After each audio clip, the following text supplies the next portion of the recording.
You are listening to the Overcome Pornography for Good podcast, episode 29, How to Stop Fearing Feelings. Welcome to the Overcome Pornography for Good podcast, where we take a research-based, trauma-informed, and results-focused approach to quitting porn. This approach has been revolutionary and changed thousands and thousands of lives. I'm your host, Sarah Brewer. Hey, you guys. Welcome to the episode this week. I'm so glad that you're here.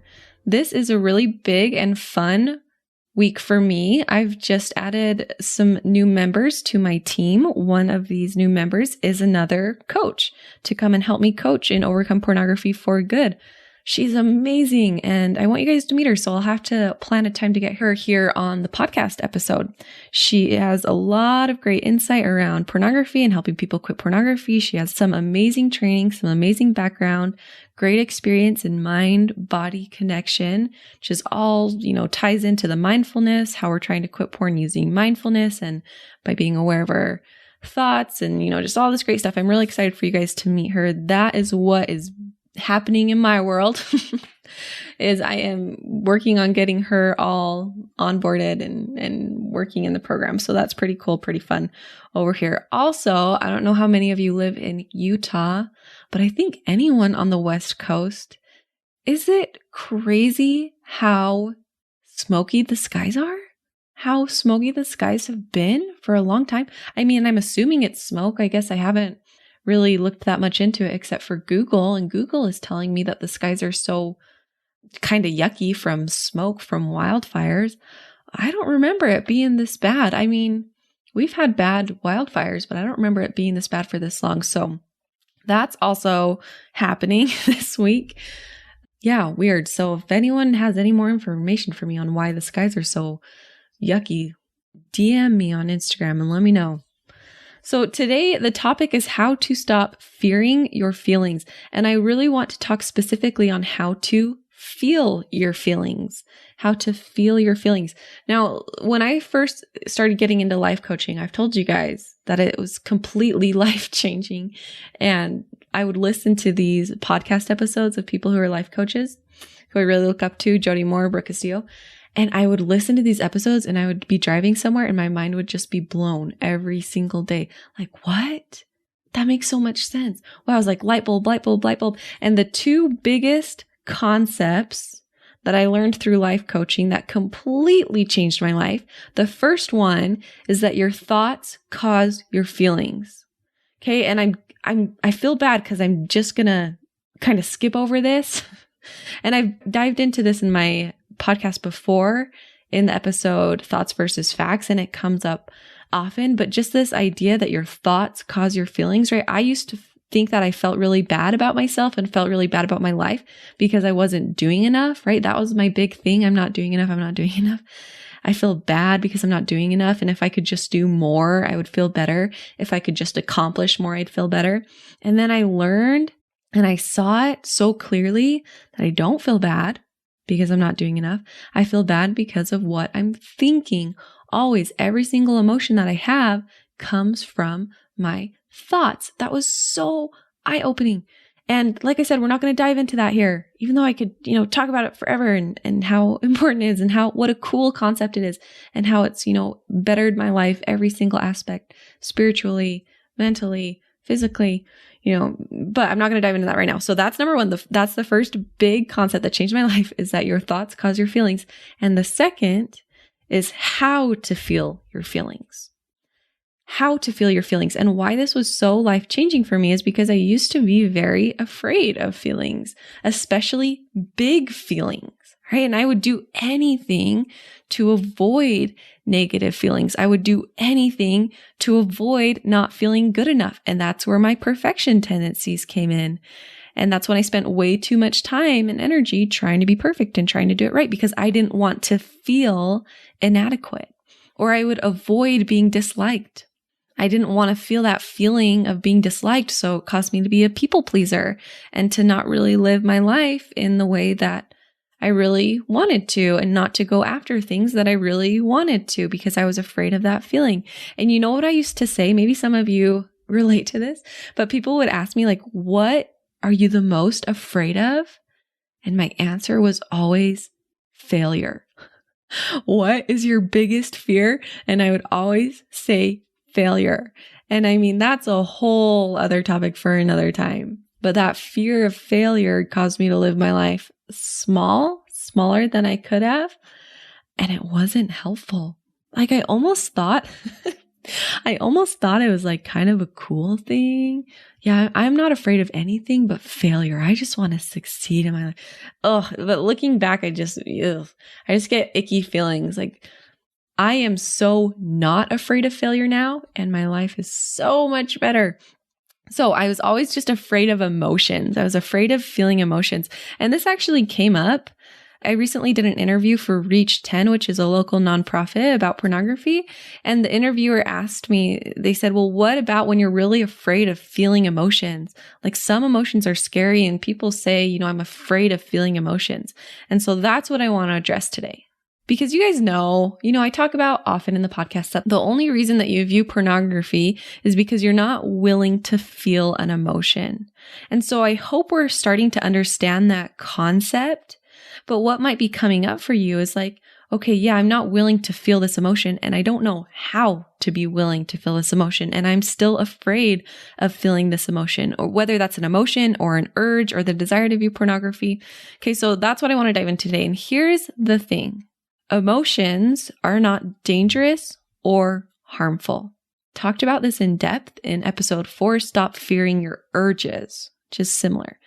Emotions and urges, remember an urge is just like that desire to go look at pornography, that feeling, that urge to go and look at porn. Emotions, whether that be loneliness, stress, shame, whatever, emotions are not dangerous or harmful. An emotion is just a vibration in your body. So if I was going to define an emotion, the first thing that comes to mind, this is the first thing I was taught, and it was really drilled into me in all my training, is that an emotion is just a vibration in your body. So I want you to think about this. Think about different vibrations that you have in your body when you have different emotions. Think about the vibration in your body when you feel happy. Now, you all will describe it a little bit different, but I might describe that vibration as light and bouncy. Okay, think about the vibration in your body when you feel the emotion of sadness. That emotion, that vibration might feel heavy and deep. Okay, that's all an emotion is a vibration in your body. Bad things do not happen when we feel these vibrations. Okay, these vibrations are not going to hurt us, and nothing bad is going to happen to us when we feel these vibrations. Bad things tend to happen when we resist these vibrations. Okay, when we resist them, which means that we're pushing them away or we're trying not to feel them. It's like holding that beach ball underwater.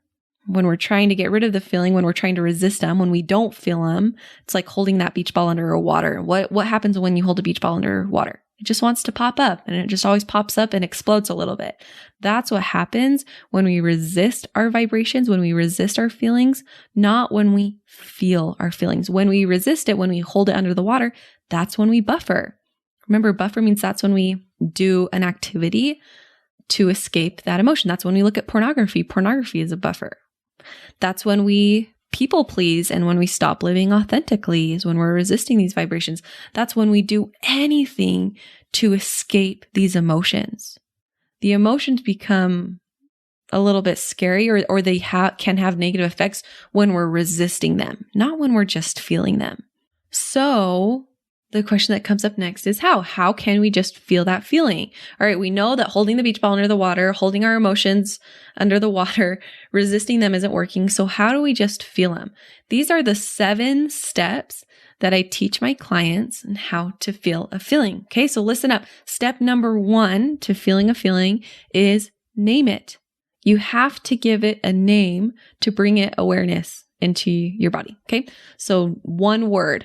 What would you call this emotion? Is it disappointed? Is it self-loathing? Is it loneliness? Is it stress? Is it blame? Is it pity? Okay, name it one word. For this example, I'll say disappointed. Step number 2 is find it in your body. Find it in your body. So go into your body and find it. And we've talked about this in the podcast before. So disappointed, where do you feel disappointed in your body? For this example, let's say I feel disappointed in my throat and in my chest. Okay, so we named it and we found it in our body. Step number 3 is relax into it. So often when we have negative emotion that we're resisting, your hands are clenched and your shoulders are up and your body just looks tense. If your body is looking tense and if you're noticing tenseness or clenching, your jaw clenching, that's a sign that you're resisting this emotion. So step number 3 is relax into it. Relax your shoulders, relax your jaw, relax your fists, relax into this feeling of disappointed in your throat and in your chest. Step number 4 is ask yourself, what does this feel like? How would I describe this feeling with adjectives? Okay. Disappointed in my throat and chest. Maybe I'll use the words, I'm feeling it. What does this feel like? It feels heavy and it feels tight. Okay. Step number 5 is picture it. What does it look like? If you were to give this feeling a color, what color would you give it? Disappointed. Maybe I'll say it's gray. Okay. What else? What else does it look like? Does it look like a rock? Does it look like a cloud? Does it look goopy? Does it look misty? Just try to picture it. I know it sounds a little bit funny, but it really helps you get into your body and become really aware of this feeling in your body. So if you were to picture it, what would it look like? Okay. And then step number 6 is repeat to yourself, this is all coming from sentences in my brain. This is coming from sentences in my brain. Now, you don't have to go and change those sentences to try to feel better yet. But the reason that I'm feeling this disappointment is coming from a sentence in my brain. That's it. That's all it's coming from. It's not coming from any facts outside of you. It's not coming from what someone said or what someone did. It's coming because of a sentence in your brain.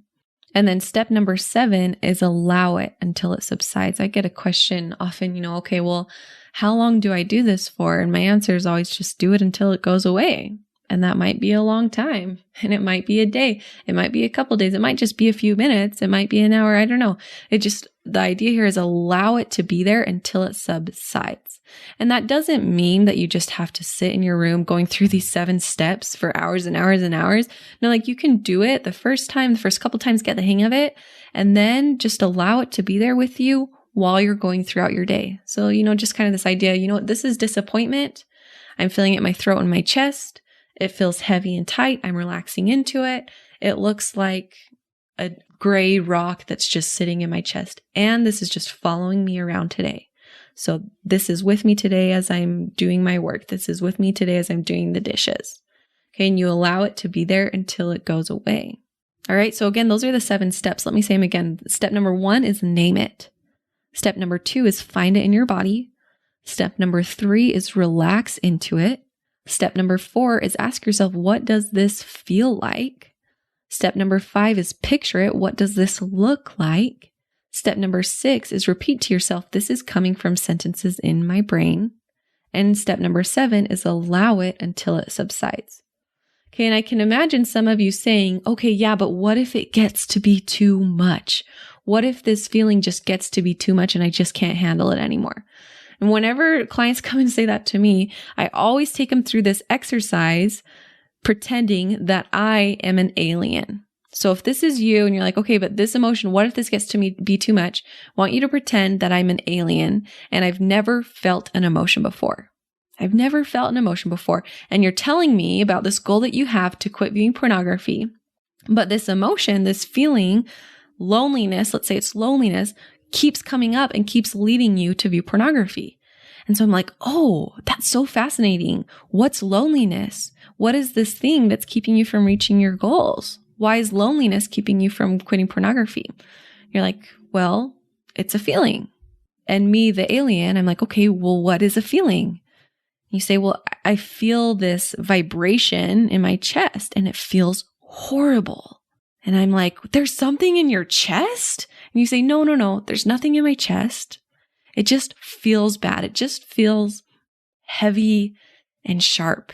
And me, the alien, I'm like, there's something sharp in your chest?